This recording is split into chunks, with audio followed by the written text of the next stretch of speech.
like negative energy being directed at me. Let me tell you a secret of the universe. Negative energy is real and it's very, very sticky. If you hang around someone who's negative and talks about negative things and believes negative things and they say negative things, all the other negative energy in the universe hears this person and says, this person is susceptible to our fuckery. Let's attack it. They attract it. Me and my team, we only speak positively. I don't have negativity around me. If I'm around someone who's complaining, even about something small, I had a flat tire, blah, blah, blah. No, I don't let negativity around me. So just don't come at me with any kind of negative crap.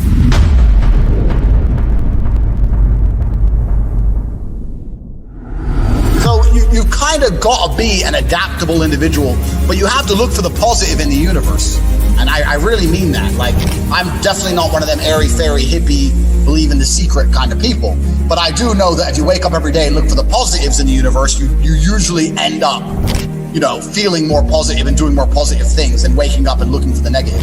And everything we said about mainstream media, they're only trying to show you the negative. They're only trying to piss you off. They're only trying to drag you down. They're not trying to say anything that makes you happy. So if you're to listen to that crap, at least be immune to most of it, and you have to have your own internal clock, your own internal systems to make sure you stay on track. A lot of people can fall off when they celebrate, right? I did this, blah, blah, blah, and they fall off, right? Yep. So I don't fall off because what I do, and this is what really upsets everybody, but it's been an absolute key to my success, so I refuse to apologize. What I love to do is I love to fucking talk about it. Because if I talk about my success, it doesn't take much of my time. It doesn't really, I can't really fall off. It's not like I've run around on a vodka binge, trying to celebrate. I just love to talk about it. I love to tell people, hey, guess what? This happened, this happened, this happened. I think I might be able to do this, this, and this next. And if you're surrounded by the right kind of people, they want to listen. If the people around you go, I don't care, then you shouldn't be talking to them anyway. Like me and all my friends, I say this all the time, me and all my friends, all we talk about is money. If you're in a room full of, let me ask you, if you walk into a room and there's 5 men in there and those 5 men are the best ice cream makers in the world and you talk to them every single day, within a few months, you're going to know how to make ice cream. By hook or by crook, right? You're going to learn about ice cream, how to store it, how to make it, how to make the colors, how to make the flavors, because all they talk about is ice cream. If the people you meet and talk to only talk about money, guess what? You're going to learn how to make money. So I love to talk about my successes, and I love to talk to other people who like to listen and talk about their successes. And then you get a spiral, because everyone understands that a downward spiral is real. Everyone has discussed and understood a downward spiral. People don't understand an upward spiral. An upward spiral is just as real as a downward spiral. My entire life was an upward spiral. I became kickboxing world champion. It made me a little bit of money, but not that much money. I had a whole bunch of girls who adored me because I'm a kickboxer. They're from all around the world. I moved them all to London. I had a big apartment. They started webcamming. I made millions of dollars. Then I bought a casino. It's all just an upward spiral for me. And that's just, the energy in a positive direction all the time. And if I ever sat there and tried to talk to somebody about money or business ideas or whatever, and they were uninterested, then I was uninterested in talking to them, because that's all I have ever cared about. What else is there to talk about? Like, genuinely, what, movies, sports, who cares? Yeah. You should talk about your successes all the time. And you should only be surrounded by people who want to listen, and listen to their feedback. Maybe they've got some advice, whatever, and listen to their successes too, and create a positive environment for yourself. And if you do that, they're going to do well. So a lot of people don't even have a place they can positively talk about something great they've done, because then they're seen as arrogant, right? Oh, he's bragging. He's bragging. He's boring. Why doesn't he just want to watch Netflix with the rest of us? man. And that's the price you're going to pay if you're an exceptional individual, right? And mediocre people are going to get upset.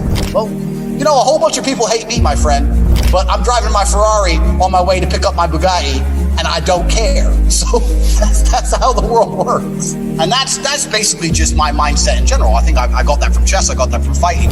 It's a results-based world, right? You either show up and turn up and do what you're supposed to do, and you reap the benefits of that, or you fail. But certainly the way the world's going, especially if you're a man, and especially in the Western world, you need to find a tribe of people you can trust and people you interact with, and you need to take a hard think before you put anything out in public.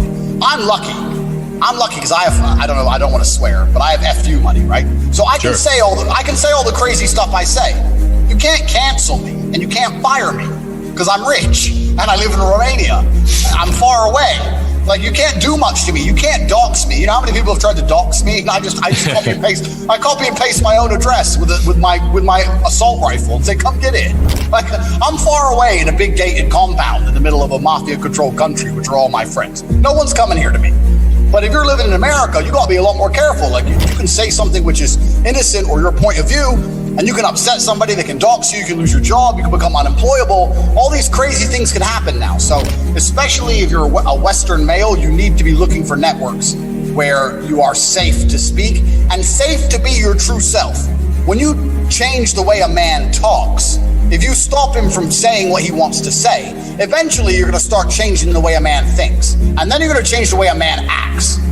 You know, that's what happens. And that's what's happened now. And men are afraid to even be masculine, online or offline. Absolutely. They're afraid. And because they know there's serious repercussion. If someone upsets you, tell them, you know, I don't like you. Like, that's how men work. That's how we're supposed to. But you know, the world's changed, so it's getting dangerous out there. But absolutely, the future of networking, especially for Western males, has got to be privatized. It has. Why are humans the most successful species on the planet? We can't run the fastest. We can't fight the best. We need clothes or we freeze outside. It's because of one thing. It's because of adaptability. We can adapt. That's what we have.